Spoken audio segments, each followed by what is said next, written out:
No alla violenza che distrugge, sì alla pace e alla riconciliazione. L'appello del Papa al Mozambico, a Maputo l'incontro con le autorità e i giovani nel primo giorno del suo viaggio apostolico.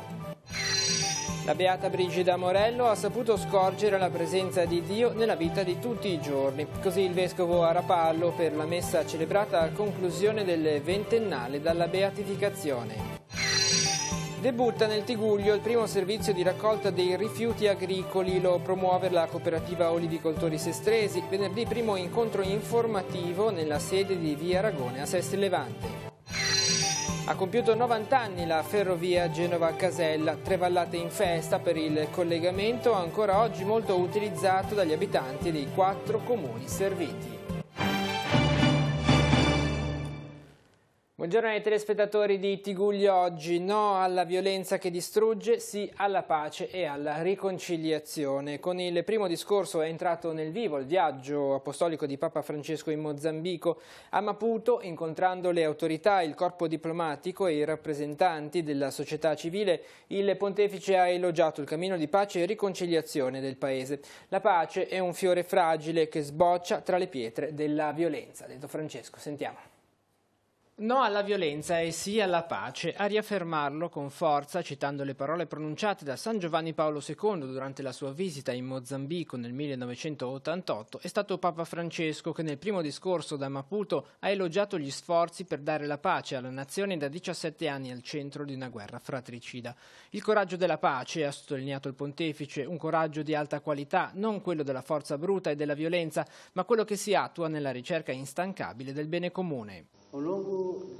Durante tutti questi anni avete sperimentato la ricerca della pace duratura, una missione che coinvolge tutti, che richiede un lavoro duro, costante e senza sosta, poiché la pace è come un fiore fragile che cerca di sbocciare tra le pietre della violenza.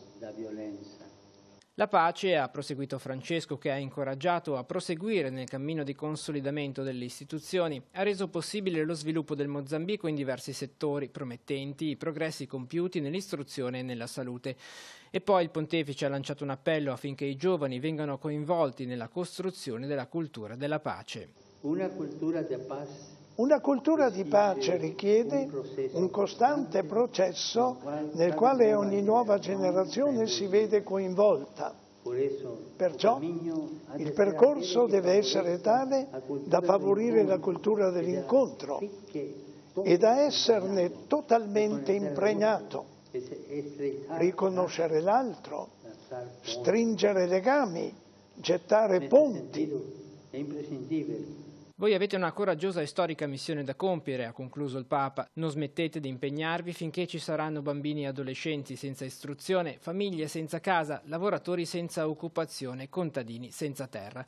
Queste sono le basi di un futuro di speranza, perché futuro di dignità, ha spiegato Francesco, che ha chiesto infine la cura della casa comune.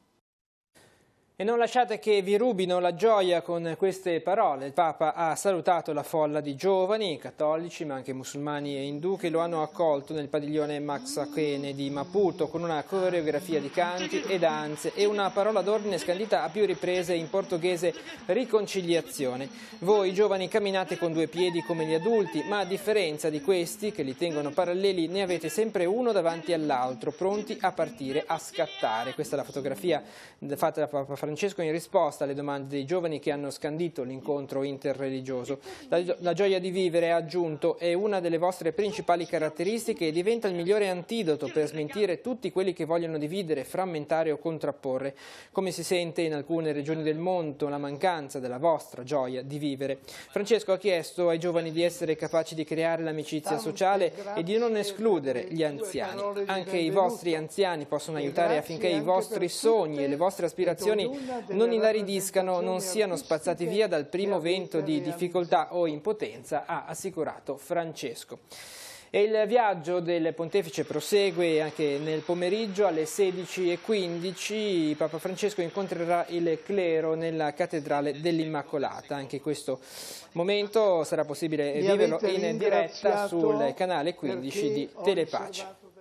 E lo ha ricordato anche Papa Francesco nella messa celebrata questa mattina nell'Annunziatura a Maputo. È morto il cardinale Etchegaray. Papa Francesco ha detto è un uomo di dialogo e pace. Andiamo a leggere la notizia sul sito di Vatican News. Il porporato francese aveva 96 anni, è stato uno dei più stretti collaboratori di Giovanni Paolo II, impegnato in missioni di pace nel mondo, promotore di dialogo ed ecumenismo. Ha organizzato lo storico incontro interreligioso di Assisi del 1986. Francesco lo ha ricordato questa mattina durante la messa in Nunziatura a Maputo insieme al cardinale Pimiento, scomparso martedì scorso. Veniamo adesso in diocesi. A conclusione del ventennale della beatificazione della Beata Brigida Morello di Gesù, il Vescovo ha presieduto la messa nella chiesa di San Michele di Pagana a Rapallo. La celebrazione è stata preceduta dall'inaugurazione della mostra dedicata alla figura della Beata dal titolo Tu sarai per loro una scala. Vediamo la sintesi nel servizio. Scoprire la volontà di Dio negli avvenimenti e riempirli di fede. A San Michele di Pagana il Vescovo si sofferma su questo aspetto della Beata Brigida Morello. È un insegnamento attuale, dice Tanasini, oggi infatti pensiamo che tutto accada per caso. Ci dice no, nelle vicende della vita devi scoprire la volontà di Dio. Dio ti conduce. Se lo sai ascoltare, sai scoprire la sua volontà. Brigida Morello, prosegue il Vescovo, ha percorso strade che mai avrebbe immaginato. Fedele sposa e madre, non avrebbe mai pensato di fondare una congregazione religiosa. Lasciandosi guidare da Dio, però, è stata pronta a cambiare rotta. È diventata religiosa e grande figura di educatrice. E per tutti noi, e direi per tanti che l'hanno accostata, è stata madre. Una scala, come dice appunto il tema della mostra di oggi, una scala che avrebbe aiutato a portare al Signore. Prima della messa è stata inaugurata una mostra sulla Beata. I pannelli raccontano la sua crescita, la beatificazione nel 1998, la fondazione dell'Ordine delle Orsoline e il suo messaggio attuale. Tutto questo è stato riassunto poi anche in un piccolo libretto che è una sorta di catalogo della mostra che auspichiamo faccia piacere e per il quale devo ringraziare personalmente Teleradio Pace perché ha messo a disposizione proprio gli spezzoni originali delle trasmissioni che hanno raccontato in diretta quella che è stata la cerimonia di beatificazione avvenuta a Roma. Rapallo, che ha dato i natali a Brigida Morello, vuole bene alla Beata e al segno lasciato in questa sua terra, l'Istituto delle Suore Orsoline. Ed è presente, ecco, direi che in tanti anni, secoli anche, non si è mai allontanata, sa che questa è la sua terra, sa che c'è chi aspetta la sua protezione e non viene meno. Da oggi la strada provinciale 227 di Portofino torna alla normalità. Si concludono infatti i lavori alla strada dopo che ieri è stata ultimata la pavimentazione per adeguare i livelli e le pendenze. In queste ore è stata tracciata la segnaletica orizzontale, mentre è stato eliminato definitivamente l'impianto semaforico che in questi mesi ha regolato la circolazione a senso unico alternato. Ad annunciarlo con soddisfazione il consigliere metropolitano alla viabilità Franco Senarega. E debutta nel Tiguglio il primo servizio di raccolta dei rifiuti agricoli. Lo promuove la cooperativa Olivicoltori Sestresi dopo un paio di anni di lavoro. Finalmente si potranno gettare in tutta sicurezza materiali agricoli speciali e anche pericolosi. Venerdì si terrà a questo proposito a Seste Levante, nella sede della cooperativa, un incontro di formazione. Sentiamo. È la prima volta nel Tiguglio che si sperimenta la raccolta dei rifiuti agricoli, un servizio atteso da anni e che partirà a novembre. Molti dei rifiuti infatti sono considerati speciali e non possono essere gettati in un normale cassonetto, ma smaltiti in sicurezza. Ad esempio fitofarmaci o insetticidi scaduti, i contenitori vuoti, le maschere, i filtri utilizzati per i trattamenti e così via. Il servizio è promosso dagli olivicoltori sestresi. Nicola Gandolfo spiega come fare per aderire. Viene da noi, lo iscriviamo online alla piattaforma di Carvin, che è la ditta di ambiente toscana che fa questo servizio per conto della cooperativa con la quale noi siamo convenzionati, verifica quanta quantità di rifiuti da smaltire ha e si mette d'accordo direttamente con la ditta per lo smaltimento. La ditta verrà un giorno convenzionato in cooperativa, sia a Sestri che a Panesi, si informerà con il cittadino della determinata ora, si darà un appuntamento, lui porta i suoi rifiuti, gli viene ritirato il tutto a fronte di una spesa che varia dal socio a non socio della cooperativa, gli viene però rilasciato il formulario dei rifiuti con cui lui dimostra come ha scaricato il rifiuto pericoloso o non pericoloso. Un incontro informativo sul tema si terrà venerdì 6 settembre alle 18 in cooperativa Sestri Levante. Sono invitati agricoltori e olivicoltori del territorio. Il servizio infine è utile ma costoso sia per la ditta sia per la cooperativa, perciò è importante stabilire i giorni precisi per il ritiro dei rifiuti. Loro verranno a fronte di 30-40 richieste al giorno, o se sono anche di più si fermeranno più giorni. L'importante è che quando loro vengono ci mettiamo d'accordo in modo che non perdere tempo e che siano tutti appuntamenti predeterminati, in modo che uno si tiene a casa i suoi rifiuti e li smaltisce una volta o 2 volte all'anno. Nuovi contenitori stradali per i rifiuti organici utilizzabili con tessera elettronica, ritiro porta a porta per plastica, lattine, carta e secco residuo. Sono le novità in arrivo sul fronte del servizio di raccolta differenziata per la frazione di San Massimo a Rapallo. Nei giorni scorsi Aprica SPA, il gestore del servizio, ha inviato agli abitanti della zona una lettera con avviso dell'avvio dell'iniziativa che sarà preceduto da 2 incontri pubblici esplicativi il martedì 17 e venerdì 20 settembre alle 20:30 nella chiesa di San Massimo, a cui i cittadini sono invitati a partecipare. A questi 2 incontri seguirà la distribuzione dei kit che avverrà martedì 24 e venerdì 27 settembre dalle 9 alle 13 e dalle 15 alle 19 sempre nella chiesa parrocchiale della frazione, nei pressi della chiesa parrocchiale. Si tratta di una sperimentazione volta a migliorare il decoro urbano attraverso la diminuzione dei contenitori che verranno sostituiti da nuovi posti per aumentare la vivibilità della zona, il commento del consigliere alla nettezza urbana del Comune di Rapallo, Andrea Rizzi. 13 sanzioni per diverse migliaia di euro e il sequestro del materiale utilizzato per la pesca illecita. Il bilancio dei controlli svolti questa estate dagli agenti volontari della sezione FIPSAS di Genova. Il monitoraggio ha interessato i corsi d'acqua delle valli Sturla e Trebbia. In alcuni casi è stato necessario l'intervento in sinergia con i carabinieri forestali. La costante presenza sul territorio, spiega il responsabile delle guardie, Umberto Righi, ha inoltre agevolato diversi interventi di tutela della fauna ittica in difficoltà a causa di siccità, svasi e lavori in alveo.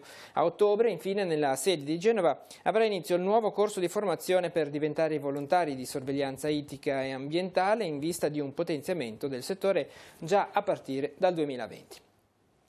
A Sestri Levante invece proseguono i lavori a tutela degli arenili colpiti dalle mareggiate, notizia che andiamo a leggere sul nostro sito teleradiopace.com. Dopo gli interventi a Renà e alla diga della Baia del Silenzio, a ottobre partirà il ripristino dei pennelli che proteggono la Baia delle Favole e la viabilità in zona Sant'Anna. In tutto saranno posate circa 600 tonnellate di massi naturali di cava e verranno ricollocati eventuali elementi disarticolati o franati al piedi dei pennelli. Si tratta di massi con caratteristiche simili a quelle del panorama geografico geologico di Sestri Levante. I lavori, il cui costo totale sarà di circa 90.000 euro, saranno eseguiti esclusivamente dal mare con l'impiego di un'apposita imbarcazione.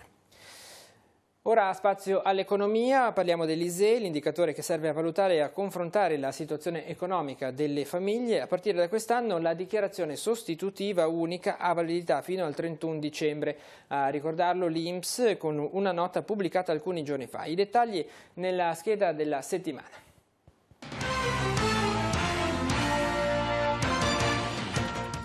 A partire dal 2019 la dichiarazione sostitutiva unica, la DSU, utile per determinare l'ISEE, l'indicatore della situazione economica equivalente, e accedere così a una serie di agevolazioni, sarà valida fino al 31 dicembre. Sul sito dell'INPS è possibile trovare la tabella di marcia a cui fa riferimento. Inizialmente la DSU sarebbe dovuta essere valida dalla data di presentazione sino al successivo 31 di agosto. Tuttavia, il decreto crescita ha stabilito che il documento ha validità dal momento della presentazione sino al successivo 31 dicembre. In ciascun anno, all'inizio del periodo di validità, fissato al 1 gennaio, i dati sui redditi e sui patrimoni presentati nella dichiarazione sono aggiornati prendendo a riferimento il secondo anno precedente. Resta ferma la possibilità di aggiornare i dati prendendo a riferimento i redditi e i patrimoni dell'anno prima, qualora vi sia convenienza per il nucleo familiare. Sul piano pratico, dunque, i cittadini che hanno presentato la dichiarazione per l'elaborazione del modello ISEE nel corso del 2019 potranno utilizzarla anche oltre il 31 agosto di quest'anno. Chi ha bisogno di richiedere sussidi economici o agevolazioni sul costo di alcuni servizi, dall'istruzione al trasporto pubblico, può utilizzare le informazioni certificate dall'INPS nell'arco dell'anno, ancora per tutto il mese di settembre, ottobre, novembre e dicembre. L'INPS precisa che le DSU già attestate, che scadevano il 31 agosto 2019, sono state aggiornate sul portale con la nuova data di scadenza. In altre parole, la validità della DSU ora segue l'andamento dell'anno solare e si esaurisce con il suo ultimo giorno. In questo modo sarà più semplice ricordare quando ripresentare tutte le informazioni necessarie a descrivere la situazione economica del nucleo familiare per il rinnovo del modello ISEE. I componenti del Movimento 5 Stelle di Rapallo segnalano lo stato di abbandono in cui versano i servizi igienici di casa Gaffoglio a Rapallo. La situazione provoca disagio per le associazioni che coesistono e prestano servizio all'interno della Social House. Dalla primavera 2018, segnala il Movimento, tutti e 4 i servizi igienici ad uso comune di cui è dotato il centro risultano chiusi in quanto guasti. Ancora oggi risulta essere in funzione un solo bagno, ovvero quello destinato ad accogliere settimanalmente i senza tetto, che quindi deve essere condiviso da tutti gli ospiti della struttura, anziani, disabili e ragazzini. I 5 Stelle hanno presentato un'interpellanza al sindaco e alla giunta di Rapallo per chiedere chiarimenti. Ha compiuto 90 anni la ferrovia Genova-Casella. Il collegamento ferroviario a scartamento ridotto tra il capoluogo e la Valle Scrivia è uno dei pochi di questo genere ancora operativo in Italia. Un'attrazione turistica ma anche un servizio di trasporto pubblico ancora molto utilizzato dagli abitanti dei 4 comuni serviti. Diversi i momenti di festa organizzati nel corso della scorsa fine settimana per il traguardo raggiunto. Vediamo.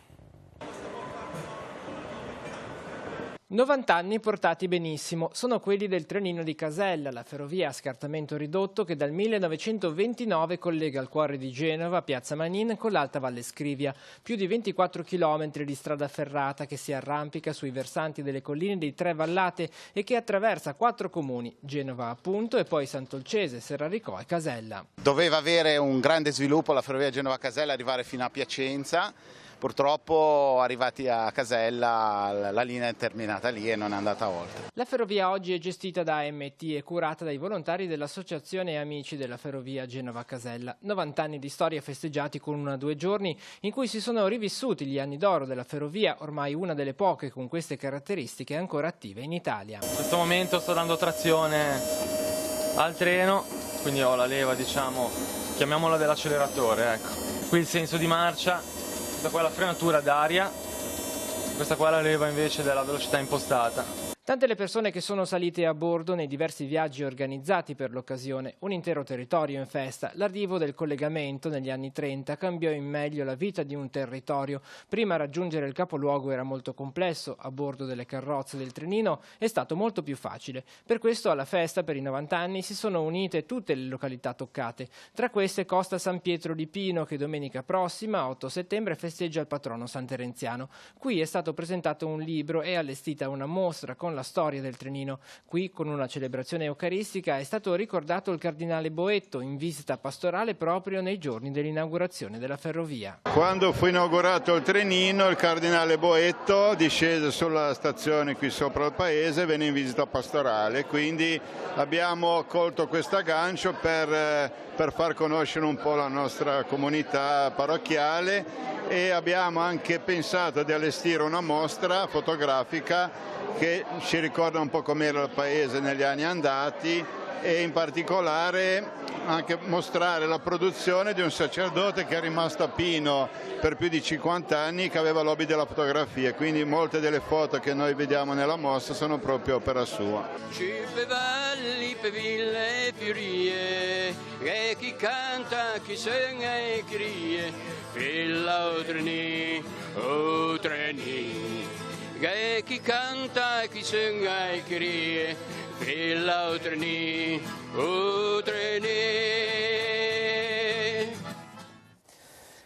Ricordiamo che alla festa per i 90 anni della ferrovia Genova-Casella sarà dedicata una delle prossime puntate della rubrica Si può dare di più, in onda il martedì sera alle 21:10 su Telepace 1 al canale 15. Levi piange la scomparsa di Massimo Bisio, 89 anni, ex consigliere comunale di Levi e cavaliere della Repubblica. Era uno degli ultimi sopravvissuti alla prigionia nazista, catturato in Polonia nel 1943, era rimasto prigioniero militare fino al 1945. Vedovo dal 2003, lascia la figlia Rosanna con il marito Francesco. I funerali si celebreranno domani alle 10 nella chiesa di San Rufino di Levi. Linea adesso alla rassegna stampa, vediamo i titoli dei giornali, in edicola questa mattina, ci ritroviamo dopo per altre notizie. Prima pagina di Avvenire, il bis Conte giallo-rosso, il nuovo governo, oggi il giuramento, 10 ministri del Movimento 5 Stelle, 5 del PD più 1 di Leo e una tecnica all'interno. Mattarella dice hanno scelto i partiti e ha ringraziato i giornalisti. Il Premier impegno per un'Italia migliore. Lunedì la fiducia alla Camera, Di Maio incassa gli esteri e il sottosegretario alla Presidenza Fraccaro. Zingaretti dice fine dell'odio e in grafica vediamo i 21 nuovi ministri del governo Conte 2.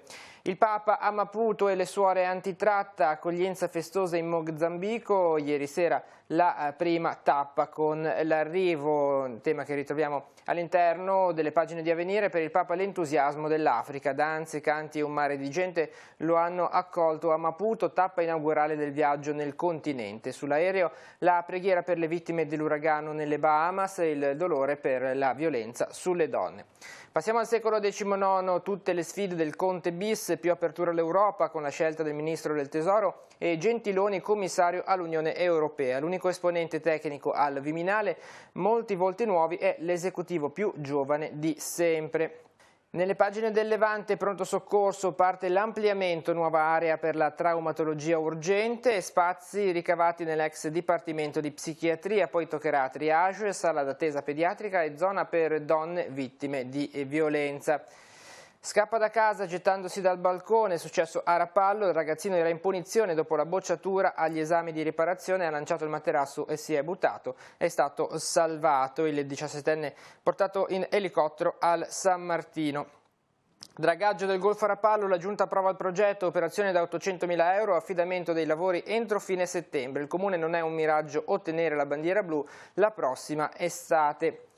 Giri di valzer per i sacerdoti, risaluta Don Giupponi, sabato cena d'addio della comunità che il 15 accoglierà Don Gastaldi, il 21 l'avvicinamento a Moneglia da dove si trasferisce Don Pendola e poi domenica a Chiavari primo passo per 4 nuovi diaconi e a Moconesi e a Cicagna il restauro è finito, la statua della Madonna ritorna a Cicagna, vediamo in foto la conclusione dei restauri. Andiamo adesso in redazione per vedere se ci sono aggiornamenti con Maurizio Garreffa. Grazie Andrea, un saluto a tutti. La Giunta Comunale di Rapallo ha dato il via libera alla manutenzione straordinaria delle condotte della rete bianca cittadina. Stamani è stato approvato il progetto definitivo che prevede l'asportazione in maniera consistente dei depositi sabbiosi presenti e l'esecuzione delle opere necessarie per una migliore regimazione delle acque piovane lungo le strade della città. Gli interventi saranno focalizzati nei canali che raccolgono le acque del centro e che sfociano in passeggiata a mare. Alcuni sono parzialmente ostruiti dopo la mareggiata del 2018, spiega Filippo Lasigno, l'assessore ai lavori pubblici, che aggiunge provvederemo alla pulizia anche delle caditoie, il tutto nel minor tempo possibile per anticipare la stagione invernale. È tutto, a te Andrea. Concludiamo con una notizia di danza. 2 atlete della Naima Academy di Chiavari lasceranno il Tigullio per seguire il loro sogno di diventare ballerine professioniste. Si tratta di Giulia Bergamino, 13 anni, che frequenterà il 4º corso della Scuola Superiore di Danza di Cannes, in Francia, e Atena Maiolino, 19 anni, selezionata per frequentare l'University Institute of Dance Alicia Alonso di Madrid, in Spagna. Alle 2 atlete le congratulazioni da parte dell'assessore allo sport del Comune di Chiavari, Gianluca Ratto. È tutto per questa edizione di Tigullio oggi, l'informazione torna questa sera alle 19:15, continua sul nostro sito teleradiopace.com sul canale 187 Telepace News. Grazie per essere stati con noi e buon proseguimento di giornata.